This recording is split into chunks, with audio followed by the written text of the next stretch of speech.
Let's go now to the Malaysian capital, where Southeast Asia correspondent Zoe Daniels joins me now. Zoe, what's been the reaction on the ground there in Malaysia? Look, I think it's fair to say that the reaction's been largely one of surprise. Those who advocate for asylum seekers and refugees here are somewhat mystified at the idea by the Australian government to actually divert asylum seekers into the Malaysian system. There are already 94,000 people here on a list, some asylum seekers, some genuine refugees who are waiting for resettlement in other countries.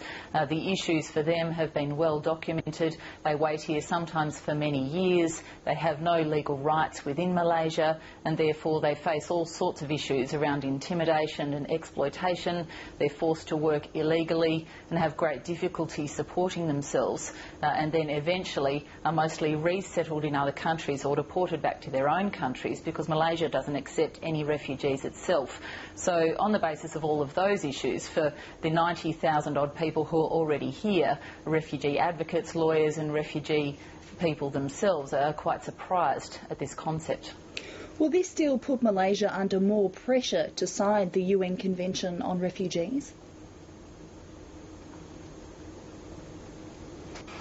Well, I think it's possible that it will. In fact, yesterday a loose grouping of refugee advocacy organisations, refugee committees, so that is ethnic groups who represent actual refugees, mainly from Burma, and lawyers launched a new campaign to encourage the Malaysian government to sign the UN Convention.